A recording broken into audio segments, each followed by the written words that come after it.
Hello! Welcome to Ravi Maths channel. We teach you maths concepts and formulas in a fun way. दोस्तों Ravi math channel पर आपका स्वागत है। हमने पिछले वीडियो में चतुर्भुज के प्रकार के बारे में वर्ग, आयत, समचतुर्भुज, समांतर चतुर्भुज के बारे में जानकारी प्राप्त की थी। अब हम पतंगाकार चतुर्भुज, समलंब चतुर्भुज, समद्विबाहु समलंब चतुर्भुज, अनियमित चतुर्भुज के बारे में जानकारी प्राप्त करेंगे। अब यहाँ पर चतुर्भुज क्वाड्रिलेटरल पार्ट 2, पतंगाकार चतुर्भुज काइट क्वाड्रिलेटरल, जिसकी दो आसन्न भुजाओं के दो जोड़े बराबर होते हैं। जहाँ ऐसे जो पतंगाकार चतुर्भुज है, इस तरह से आप देखिए ए बी सी डी, ये पतंगाकार चतुर्भुज ए बी बराबर ए डी और बी सी बराबर सी डी। इस तरह दो आसन भुजाएं, ये आसन भुजा ये दोनों बराबर है और ये दोनों बराबर हैं। तो इस प्रकार के दो जोड़े बराबर हैं, दो जोड़े भुजा बराबर हैं। ए बी बराबर ए डी और बी सी बराबर डी सी। तो ये पतंगाकार चतुर्भुज कहलाता है। एक कोण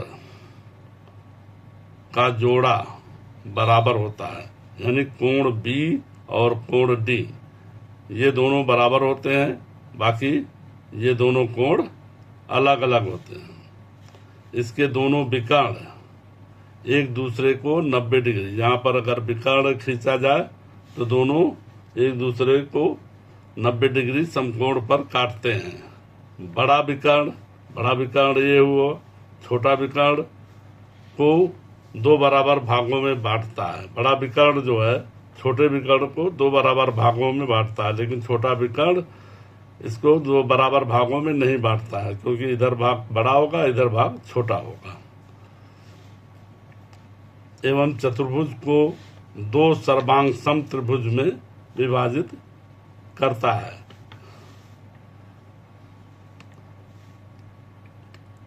यहाँ पर छोटे विकर्ण को दो बराबर भाग में बांटता है और चतुर्भुज को बड़ा विकर्ण जो है दो सर्वांग सम, मतलब ये त्रिभुज अगर बनेगा ए बी सी बराबर ए डी सी, ये दोनों सर्वांग सम त्रिभुज बनेंगे। सर्वांग सम त्रिभुज में विभाजित करता है।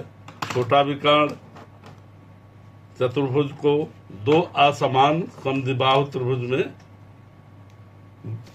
विभाजित करता है, यानी दो त्रिभुज इसमें भी बनेंगे तो, लेकिन इसका दो असमान, ये त्रिभुज बड़ा होगा, ये त्रिभुज छोटा होगा, लेकिन दो भुजाएं दोनों त्रिभुज में बराबर होंगी, तो दो असमान समद्विबाहु त्रिभुज में विभाजित करता है। समलंब चतुर्भुज ट्रेपेजियम, जिसकी सम्मुख भुजाओं का केवल एक युग्म पेयर समांतर होता है, मतलब दो इसमें दो भुजाएं समांतर होती हैं, दो अन्य भुजाएं समांतर नहीं होती हैं, वो तिर्यक भुजाएं कहलाती हैं, यानी वो तिरछी होती हैं। एक ही तिर्यक भुजा पर बने अंतः आसन्न कोणों का योग 180 डिग्री होता है।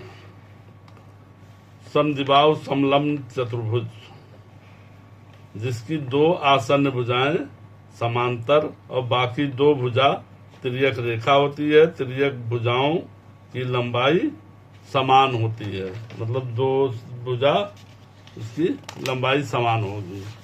इनके दोनों विकर्ण समान होते हैं।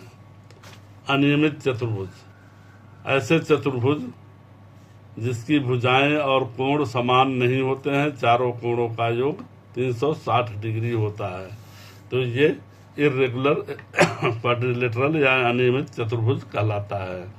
तो दोस्तों, इस तरह की जानकारी प्राप्त करने के लिए इस चैनल को सब्सक्राइब करें। अगले वीडियो में हम सारे चतुर्भुजों को एक साथ समरी बना करके आपको प्रस्तुत करेंगे, ताकि पूरी तरह से चतुर्भुज के बारे में सारे कॉन्सेप्ट आपके क्लियर हो जाए। धन्यवाद दोस्तों। कृपया हमारे चैनल रवि मैथ्स को लाइक और सब्सक्राइब करें। And press the bell icon को दबाएं ताकि आप कोई भी नया वीडियो मिस न करें। बूम।